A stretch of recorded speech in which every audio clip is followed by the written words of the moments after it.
The introduction. Maurice Bender was a desperate and homeless drunk. He'd been on the streets a long time and had seen a lot of people come and go, but Maurice was a survivor. After the takings from begging began to tail off, he discovered another way of making a few dollars. Twice a week, he would donate blood.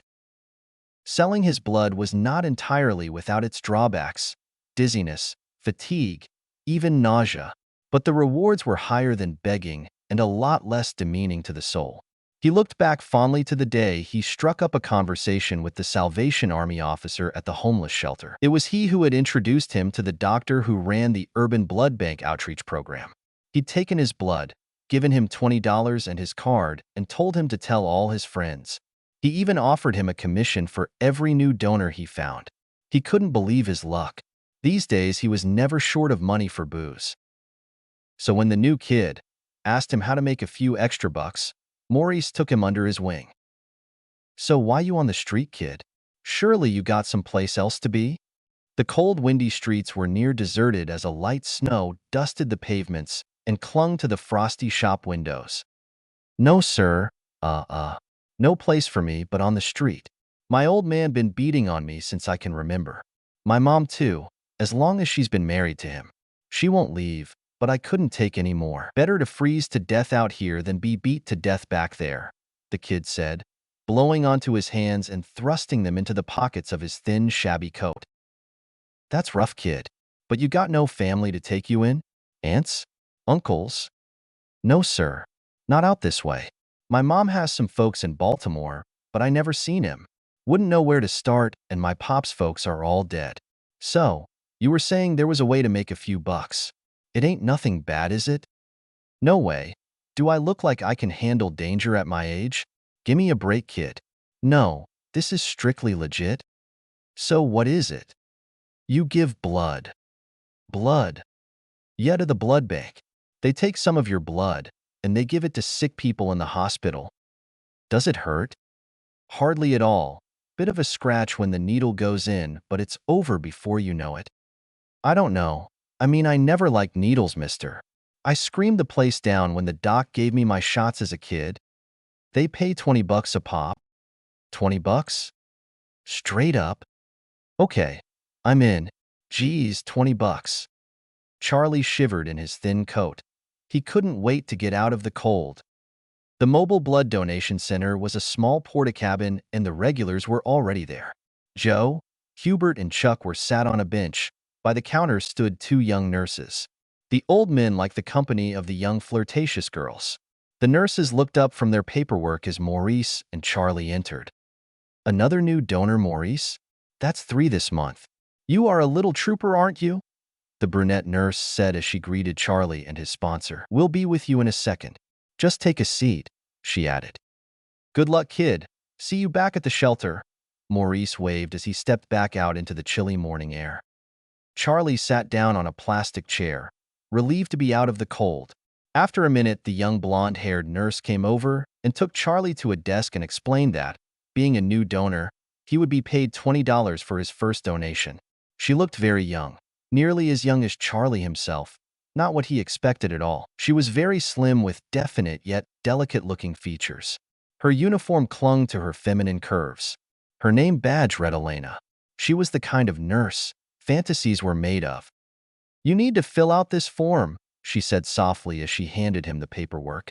Charlie had gotten a fake ID with the bunkhouse's address on it and used it to fill out the form.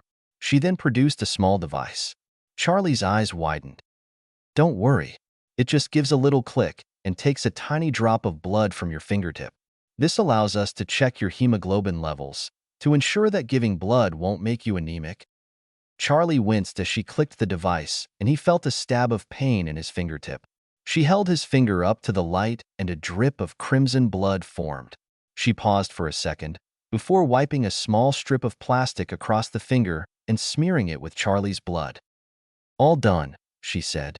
"Now we'll just get the doctor to look you over, and then we can get down to business." Elena took him to a small office and knocked before entering.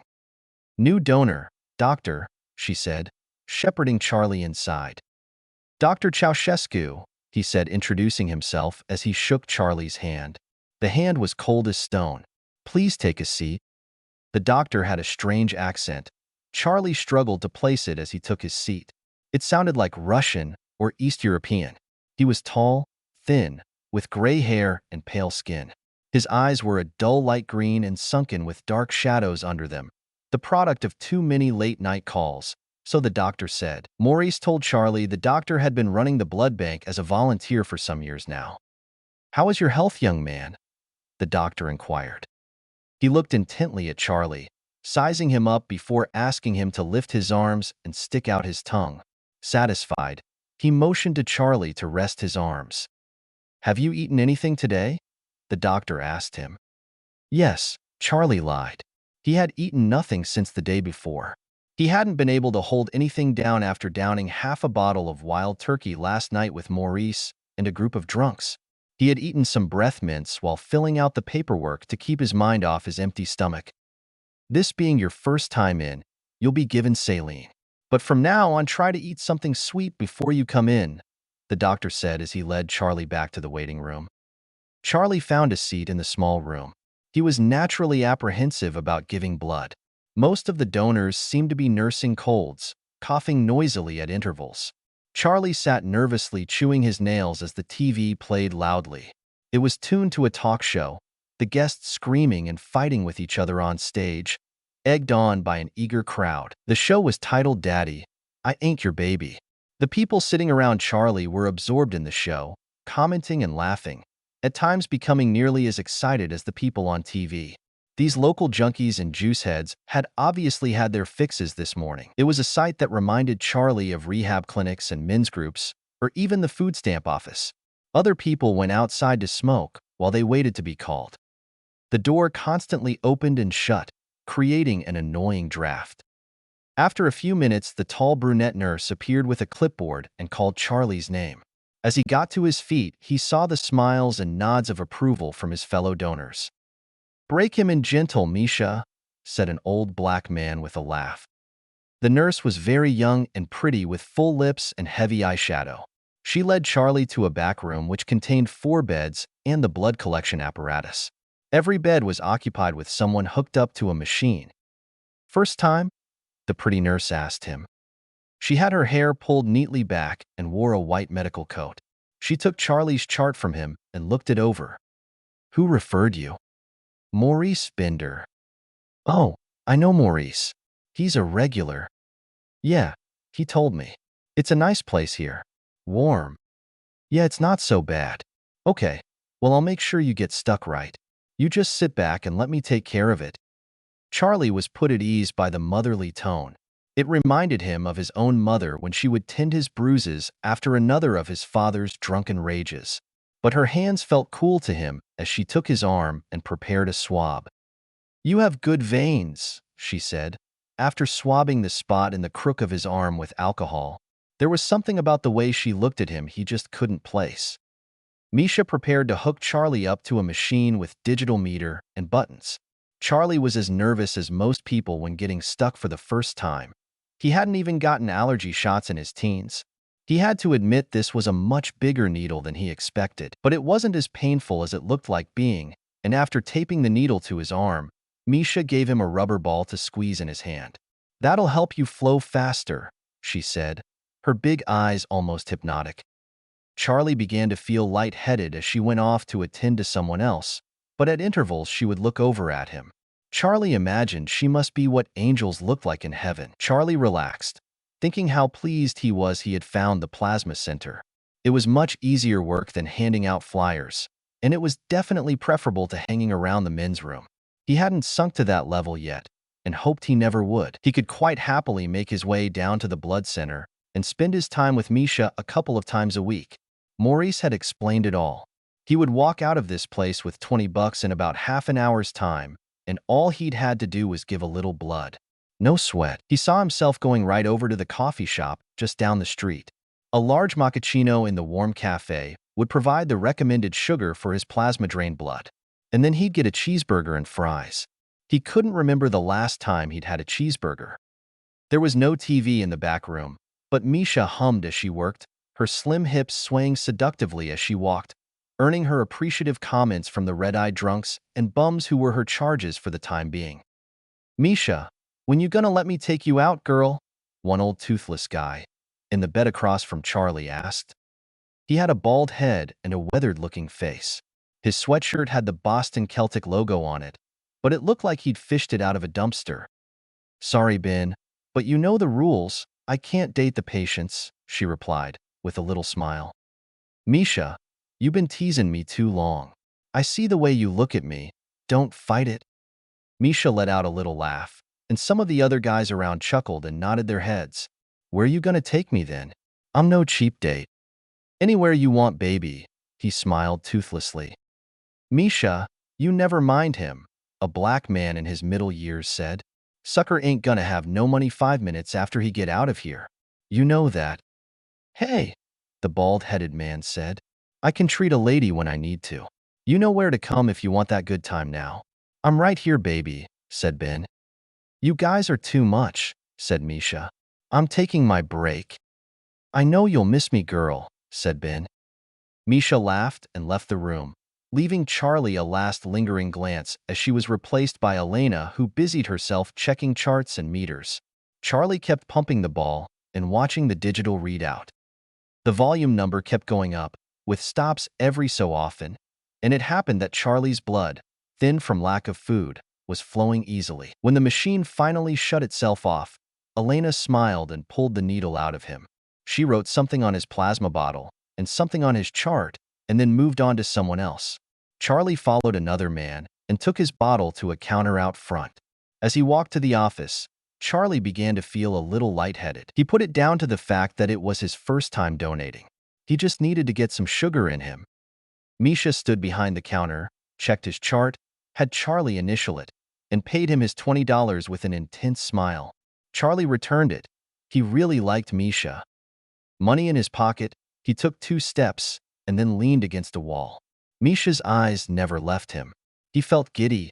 Everything went white in his head, and he went down. Misha and 2 of the waiting donors rushed to his side. He must have fainted.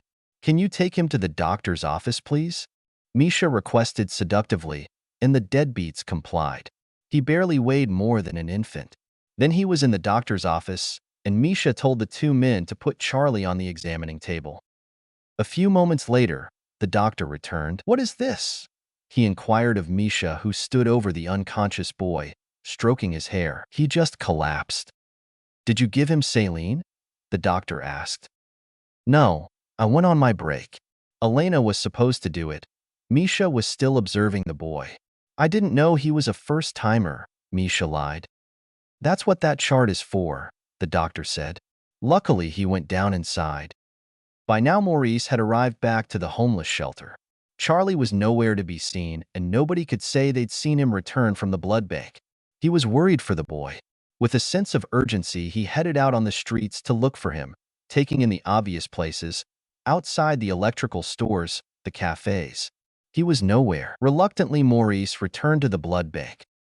"I want to see the doctor," Maurice whispered, grabbing Elena's arm. "Are you sick, Maurice?" she said. "You know what I'm talking about." "Where's the boy?" he said, a little too loudly for Elena's liking, as she nervously glanced around the room at the waiting deadbeats. Not that any of them were listening, as they were all glued to Jerry Springer. "The doctor will see you now," she said sternly, eyes narrowed. Maurice was taken to the backroom office of Dr. Ceausescu, who greeted him warmly. On the table was a tall glass which contained a ruby-red liquid. It was ice-cold, and a bead of condensation dripped down its side. "Where is the boy?" "Please sit down, Maurice." The doctor motioned with one hand and took a seat before picking up the glass and taking a large gulp. "Where's the boy?" Maurice repeated. Unfortunately, Misha took a shine to him. "I'm sorry, but there it is. You said you wouldn't do that anymore." "What can I say? Sometimes she cannot help herself. Sometimes we like flesh too. We will hold him for a few days, and then we shall feast on him." "But what would you have me do? We can hardly release him now. Besides, nobody will come looking for him. You know who we are and what we do. You are well paid for your services, Maurice." He was an innocent kid. It is a little late for morals, Mr. Binder, don't you think? I administrate this bank for my organization, and they have a great thirst. Would you rather they lurked in the shadows, preying on random quarry? As things are, the bank balance is very healthy, and it always pays you with interest for every soul you deliver. How long has it been since we made our deal? Maurice remained silent, looking at the floor. He felt guilty. He never intended for the boy to be harmed. He felt sorry for the kid and thought he could help him make a few extra bucks. But if he was honest, his greed had motivated Charlie's introduction to the blood bank. As Maurice got up to put his coat on, a can of beer fell out of his pocket, hitting the floor with a smack. The doctor looked down at it. Maurice scowled at him, while the doctor raised his glass sarcastically. You have your favorite drink, and I have mine. Maurice stooped to pick up the can and then flounced from the office. Dr. Ceausescu took another large, thirsty gulp from the glass and smiled, his now protruding fangs stained with freshly donated blood. Charlie awoke in a dark, dank cell. The boy had no idea where he was. He could see very little, and only a very small amount of light chinked under the door. He was cold, naked, and alone. He tensed. Something was coming. As the creaking door opened, slowly spilling light into the room, he shrank back into the far corner of the room. He saw the red eyes glowing and the light glint off the exposed fangs. Slowly, the dark figure advanced, and Charlie held his breath. He felt the cold hands on his shoulders and the cool of Misha's breath on his ear. As he felt the fangs and sighs, he screamed and then fell limp in her arms.